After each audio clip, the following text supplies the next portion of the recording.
ഹരേ രാമ രാമ രാമ ഹരേ ഹരേ, ഹരേ കൃഷ്ണ കൃഷ്ണ കൃഷ്ണ ഹരേ ഹരേ. ജാനകീകാന്തസ്മരണം ജയ ജയ രാമ രാമ.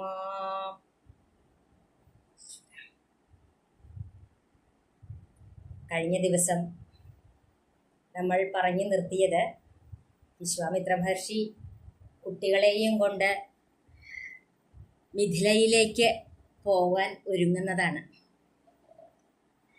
അങ്ങനെ ആ കുട്ടികളെയും കൊണ്ട്, രാമലക്ഷ്മണന്മാരെയും കൊണ്ട് ഗുരുനാഥനായിട്ടുള്ള വിശ്വാമിത്ര മഹർഷി ഗംഗാനദി കടന്ന് മിഥിലാപുരിയിലേക്ക് എത്തി.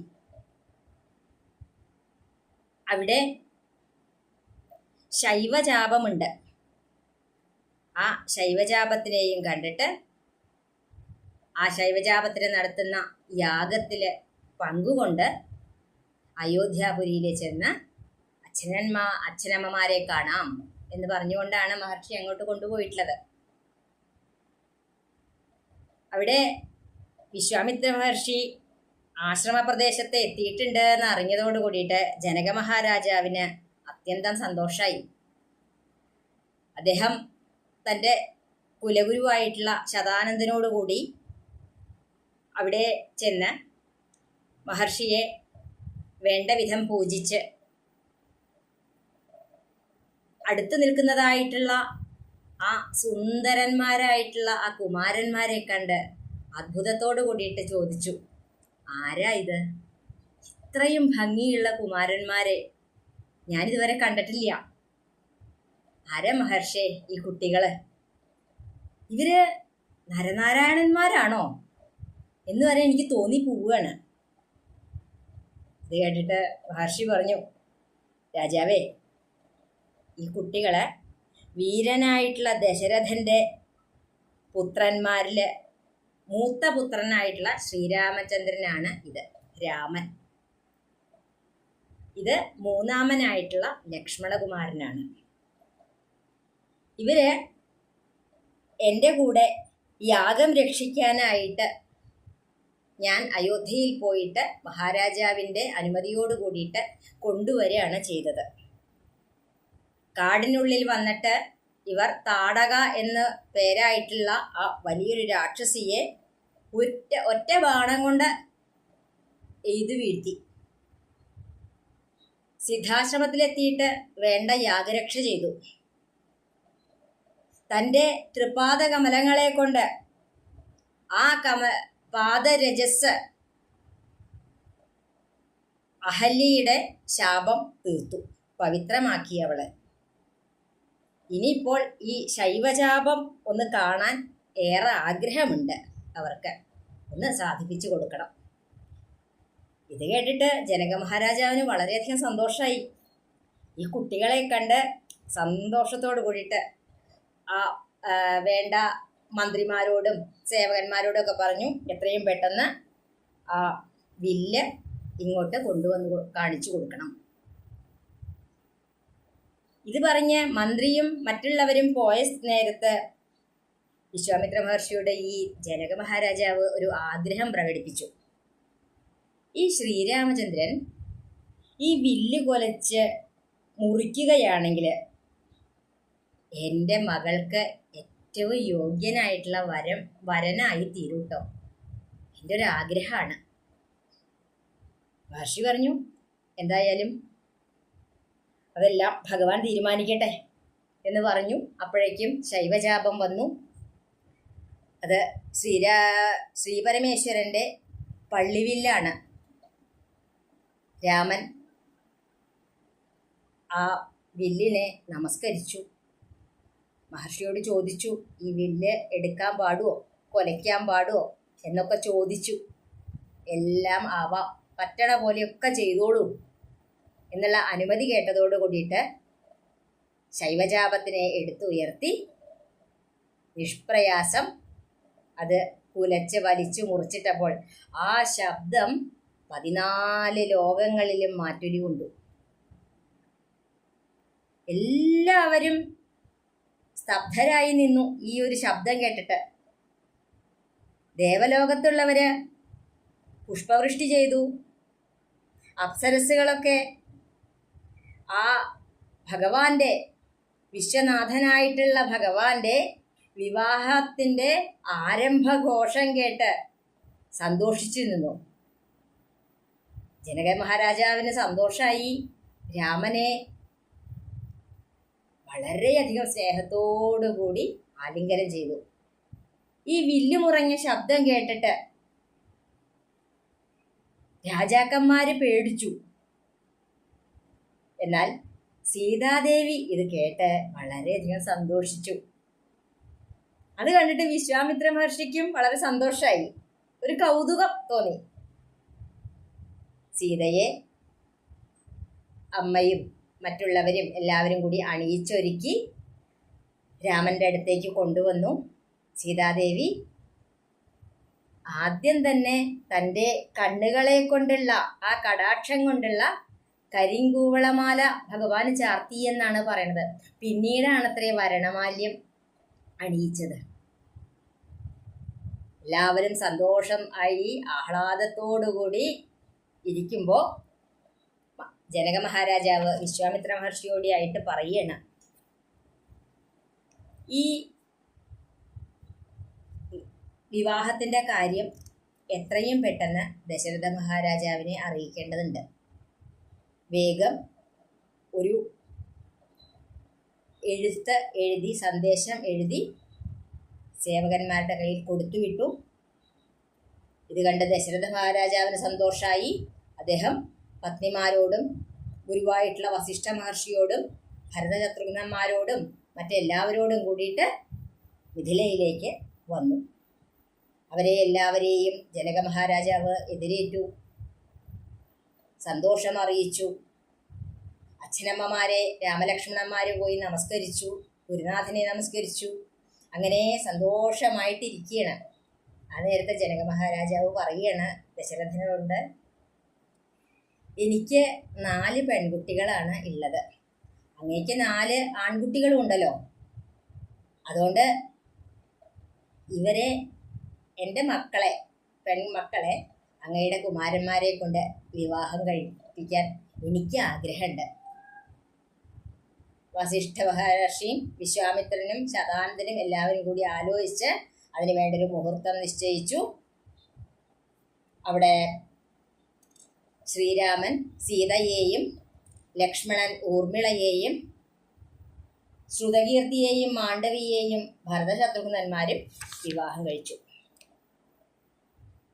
അങ്ങനെ ഇരിക്കുന്ന സമയത്ത് ജനക മഹാരാജാവ് സന്തോഷത്തോടു കൂടി സീതാദേവിയെക്കുറിച്ച് ഒരു പൂർവ്വവൃത്താന്തം പറഞ്ഞു കൊടുത്തു. എൻ്റെ മകളാണ് സീത. എന്നാൽ ഈ സീതയെ പറ്റിയിട്ട് നാരദ മഹർഷി എന്നോട് പറഞ്ഞു തന്നിട്ടുള്ള കുറച്ച് കാര്യങ്ങളുണ്ട്, അത് ഞാൻ പറഞ്ഞു തരാം. പണ്ട് യാഗഭൂമി പരിശുദ്ധാക്കാൻ വേണ്ടിയിട്ട് ഉഴുതപ്പോൾ ആ ഉഴവുചാലിൽ നിന്ന് കിട്ടിയിട്ടുള്ള കന്യകയാണ് ഈ സീത. ഞാൻ അവൾക്ക് സീത എന്ന് പേരിട്ടു. അവളെ പുത്രിയായിട്ട് ഞാൻ വളർത്തിക്കൊണ്ടുവരുമ്പോൾ ഒരു ദിവസം നാരദ മഹർഷി വന്നു. അദ്ദേഹം പറഞ്ഞു, നിന്റെ മകളായിട്ടുള്ള ഈ സീതയുടെ ചരിത്രം നിനക്കറിയോ? പരമാത്മാവായിട്ടുള്ള ഭക്തവത്സലായിട്ടുള്ള ഭഗവാൻ നാരായണം ദേവന്മാരുടെ ഇച്ഛയ്ക്ക് ആഗ്രഹം പൂർത്തീകരിക്കാനായിട്ട് രാവണനെ നിഗ്രഹിക്കാനായിട്ട് സൂര്യവംശത്തിൽ ദശരഥപുത്രനായിട്ട് അവതരിച്ചിട്ടുണ്ട്. ആ ഭഗവാൻ അവതരിച്ചപ്പോൾ യോഗമായാദേവി മനുഷ്യവേഷത്തോട് കൂടിയിട്ട് ജനിച്ചിരിക്കുന്നത് നിന്റെ ഭവനത്തിലാണ്. അതുകൊണ്ട് നീ ഒരിക്കലും മടിക്കരുത്, ശ്രീരാമചന്ദ്രന് ഈ മകളെ വിവാഹം കഴിച്ചു കൊടുക്കണം. ഇത് കേട്ടപ്പോൾ സന്തോഷമായി. ശ്രീപരമേശ്വരൻ്റെ അനുഗ്രഹത്തിൽ ഒരു ഉപായം തോന്നി. എങ്ങനെയാ, ആരാണ് ഈ ശ്രീരാമൻ എന്ന് അറിയണ്ടേ? അതിപ്പോൾ എങ്ങനെയാ അറിയുക? ഈ ശൈവചാപം മുറിക്കുന്നത് ആരാണോ ആ ആൾക്ക് എൻ്റെ മകളെ വിവാഹം കഴിച്ചു കൊടുക്കാമെന്ന് മഹാദേവൻ തോന്നിപ്പിച്ചു. ഒരുപാട് രാജാക്കന്മാർ വന്നു. അവരെല്ലാം തോറ്റു പിൻവാങ്ങി. എന്നാൽ ഇന്ന് ഭഗവാന്റെ അനുഗ്രഹത്തില്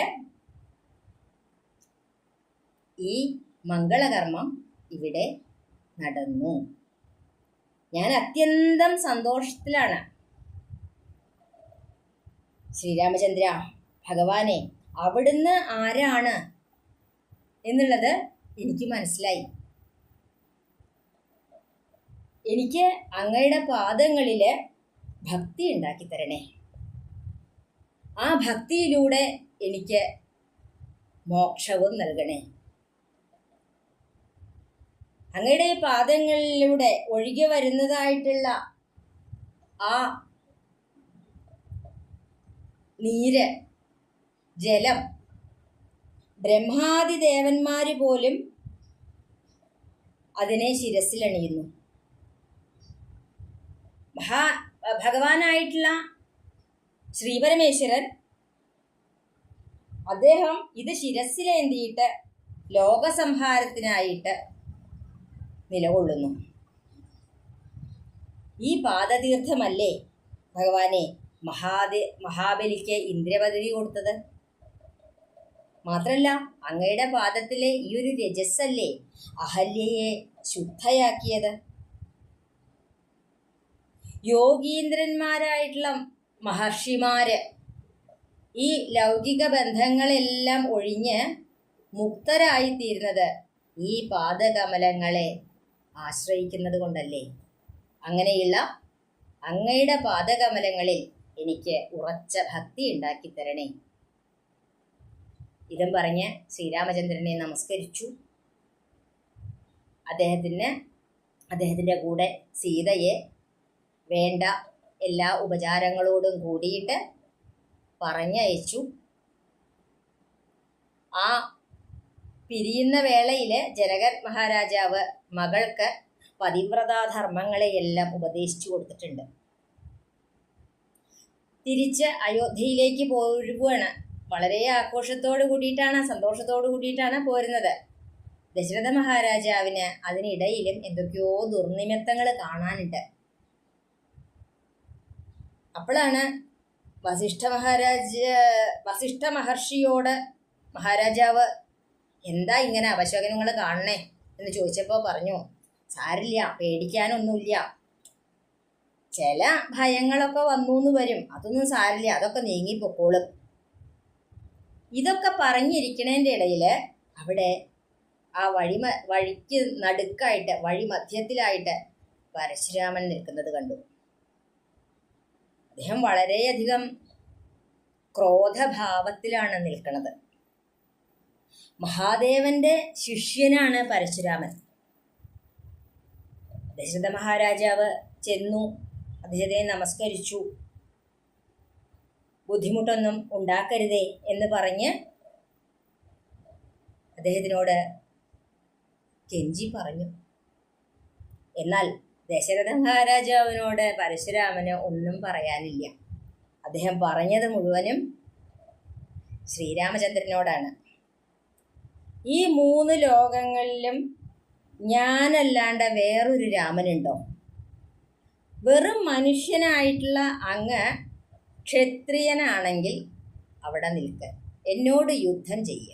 കുറച്ചു നേരം വില്ല് പ്രയോഗിക്കുന്നതിലൊക്കെ കേമനാണെന്ന് കേട്ടിട്ടുണ്ട്. നീയല്ലേ ഈ ശൈവചാപം മുറിച്ചിട്ടത്? എന്നാൽ എൻ്റെ കയ്യിൽ ഒരു വൈഷ്ണവ ചാപമുണ്ട്. നീ ക്ഷത്രിയകുലത്തിൽ ജനിച്ചവനാണെങ്കിൽ ഈ വില്ലെടുത്ത് ഒരു ബാണം പ്രയോഗിക്കുക, ഇല്ലെങ്കിൽ എന്നോട് യുദ്ധം ചെയ്യുക. ഇതാണ് പരശുരാമൻ പറഞ്ഞത്. ഇതെല്ലാം പറഞ്ഞു കേട്ടപ്പോൾ എല്ലാവരും പേടിച്ചു. എന്നാൽ രാമന് ഒരു പരിഭ്രമവും ഉണ്ടായില്ല. രാമൻ വളരെയധികം വിനീതനായിക്കൊണ്ട് പുഞ്ചിരിച്ചുകൊണ്ട് ശാന്തഭാവത്തിൽ പറഞ്ഞു, അങ്ങ് മഹാനുഭാവന്മാരിൽ പേര് കേട്ട ഒരാളാണ് അല്ലേ? മഹത്തുക്കളായിട്ടുള്ളവരിൽ കേമനായിട്ടുള്ള ഒരാളാണ്. അങ്ങ് ഈ കുട്ടികളോട് ഇങ്ങനെയൊക്കെ പെരുമാറാൻ തുടങ്ങിയാൽ അവർ പിന്നെ ആരെയാണ് ആശ്രയിക്കുക? ഈ ആശ്രമധർമ്മവും കുലധർമ്മവും ഒക്കെ എങ്ങനെയാ പാലിക്കുക? ഒരു അന്ധനായിട്ടുള്ള കുട്ടിക്ക് എത്ര തന്നെ ചിന്തിച്ചാലും എങ്ങനെയാ ഒരു ഗുണബന്ധം ഉണ്ടാവുക? ഞാൻ ക്ഷത്രിയ കുലത്തിൽ ജനിച്ചു എന്നേ ഉള്ളൂ, ആയുധ പ്രയോഗത്തിൽ ഒട്ടും നിപുണനല്ല. എനിക്ക് ശത്രുവിനോ മിത്രൂനോ അങ്ങനെയൊന്നുമില്ല. അങ്ങ് ശിവഭഗവാന്റെ ശിഷ്യനാണ്. അങ്ങയുടെ നിശ്ചയത്തിന് ഞാൻ എതിരാവില്ല. എന്തായാലും അങ്ങ് വില്ല് തരൂ, എനിക്ക് പറ്റുന്ന പോലെ ചെയ്യാം. ഇനി എനിക്ക് സാധിച്ചില്ലെങ്കിലും അങ്ങേക്ക് എന്നോട് വിരോധമൊന്നും ഉണ്ടാവരുത് കേട്ടോ. ഇതും പറഞ്ഞ് ശ്രീരാമചന്ദ്രൻ ആ വൈഷ്ണവചാപം കയ്യിൽ വാങ്ങി വില്ല് കുലച്ചു, ഒരു ബാണം തൊടുത്തിട്ട് ചോദിച്ചു, അങ്ങ് പറയൂ, ഈ ബാണം നിഷ്ഫലാവില്ല, ഇത് എവിടേക്കാണ് ഞാൻ അയക്കേണ്ടത്? ലക്ഷ്യം കാണിച്ചു തരണം. അങ്ങോട്ട് കേട്ടതോട് കൂടിയിട്ട് പരശുരാമൻ്റെ എല്ലാ ക്രോധവും അങ്ങോട്ട് ഇല്ലാണ്ടായി. അദ്ദേഹം സന്തോഷത്തോടു കൂടി പറഞ്ഞു, രാമ, ഞാൻ ഒരു പഴയ കഥ പറഞ്ഞു തരാം. വളരെ ചെറുപ്പത്തിൽ ഞാൻ ചക്രതീർത്ഥത്തിൽ പോയിട്ട് മഹാവിഷ്ണുവിനെ തപസ് ചെയ്തിരുന്നു. എൻ്റെ തപസ് കണ്ടിട്ട് ആ ഭഗവാൻ പ്രത്യക്ഷനായി വന്നിട്ട് എൻ്റെ തപസ്സിന് വേണ്ട വരം തന്നു. എന്നിട്ട് പറഞ്ഞു, നീ ചെയ്യേണ്ടതായിട്ടുള്ള പല കാര്യങ്ങളുണ്ട്.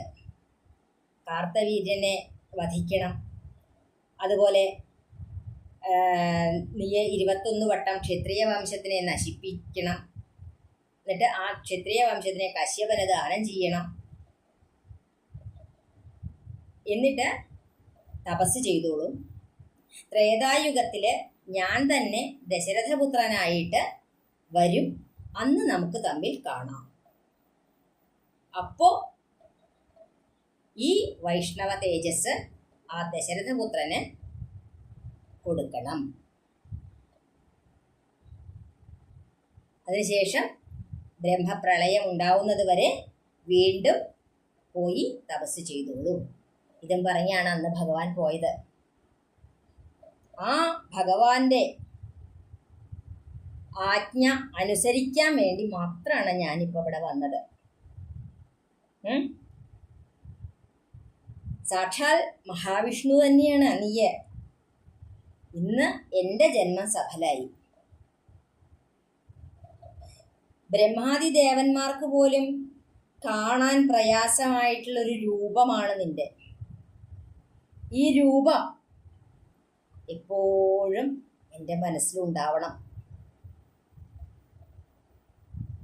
അജ്ഞാനത്തിൽ നിന്നാണ് ജനനം, ബാല്യം, കൗമാരം, യൗവനം, മരണം എന്നിങ്ങനെ ഉള്ള ഭാവങ്ങൾ. അതൊന്നും നിനക്കില്ല. നീ വെറും ഭഗവാനായിട്ടുള്ള അങ്ങ് നിർവികാരനല്ലേ, പരിപൂർണ മോക്ഷപ്രദനല്ലേ. മായയിലെ പെട്ട് ജീവിക്കുന്ന ഒരാൾക്കും നിന്റെ തത്വം അറിയാൻ പറ്റില്ല. സജ്ജന സംസർഗം കൊണ്ട് മാത്രമേ ഭക്തിയോടുകൂടി ആര് നിന്നെ ഭജിക്കുന്നുവോ അവർക്ക് ഈ സംസാരസാഗരത്തെ കടന്നു പോവാൻ സാധിക്കും. ഭഗവാനെ, അങ്ങയുടെ ജ്ഞാനം നേടുന്നതിൽ ആഗ്രഹിക്കുന്നതായിട്ടുള്ള മനുഷ്യർക്ക് അജ്ഞാനം നീങ്ങാൻ വേണ്ടിയിട്ട് ഒരു സദ്ഗുരുവിനെ കിട്ടും. ആ ഗുരുവിൽ നിന്ന് നിന്റെ കാരുണ്യം കൊണ്ട് വാക്യജ്ഞാനം മനസ്സിലുണ്ടാവും. അവർ കർമ്മബന്ധത്തിൽ നിന്നെല്ലാം വേർപെട്ട് അങ്ങയുടെ പാദത്തിൽ വന്നു ചേരും. എന്നാൽ ഭക്തി ഇല്ലാത്തവർക്കോ മോക്ഷം ലഭിക്കുകയുമില്ല. ഈ അജ്ഞാനമെല്ലാം അകറ്റി ബോധം ഉണ്ടാക്കി കൊടുക്കണേ. അതുകൊണ്ട് ഈ പാദകമലങ്ങളിൽ ഉറച്ച ഭക്തി ഉണ്ടാക്കിത്തരാൻ അനുഗ്രഹിക്കണേ. ഇങ്ങനെയെല്ലാം പറഞ്ഞ് പരശുരാമൻ ഭഗവാനെ പ്രദക്ഷിണം വെച്ച് ആ പാദാരവിന്ദങ്ങളിൽ നമസ്കരിച്ചു. സന്തോഷത്തോടുകൂടി രാമൻ പറഞ്ഞു, എല്ലാം സന്തോഷമായിട്ട് വരും. ഇതെല്ലാം കണ്ടു നിന്ന ദശരഥ മഹാരാജാവ് പരശുരാമൻ തപസ്സിനായിട്ട് വീണ്ടും തിരിച്ചുപോയി. ഇതെല്ലാം കണ്ടപ്പോൾ അയോധ്യാപതിയായിട്ടുള്ള ദശരഥ മഹാരാജാവിന് സന്തോഷവും സമാധാനവും ഉണ്ടായി. അദ്ദേഹം ആ വിവാഹഘോഷയാത്ര അയോധ്യയിലേക്ക് തിരിച്ചു. എല്ലാവരും കൂടിയിട്ട് സന്തോഷമായിട്ട് അയോധ്യയിൽ കഴിഞ്ഞു പോവുകയാണ്. ആ കാലത്താണ് കേകയ രാജാവായിട്ടുള്ള യുധാജിത്ത്, കൈകേയിയുടെ സഹോദരനാണ്. അദ്ദേഹം ഭരതനെ കൂട്ടിക്കൊണ്ടുപോകാനായിട്ട് ദൂതനെ അയച്ചു. വേഗം ദശരഥ മഹാരാജാവ് ഭരതൻ്റെ കൂടെ ശത്രുഘ്നെയും കൂട്ടി കേകയത്തിലേക്ക് അയച്ചു. അങ്ങനെ രാമലക്ഷ്മണന്മാര് വളരെ ആനന്ദത്തോടു കൂടിയിട്ട് പത്നിമാരോട് കൂടിയിട്ട് സന്തോഷമായിട്ട് അയോധ്യയിൽ കഴിഞ്ഞുകൂടുന്നു. അടുത്ത ദിവസം നമുക്ക് അയോധ്യാകാന്ഡമാണ് അനുസ്മരിക്കാനുള്ളത്. ഇന്നിവിടെ നിർത്താം. ജാനകീകാന്തസ്മരണം. ജയ ജയ രാമ രാമ.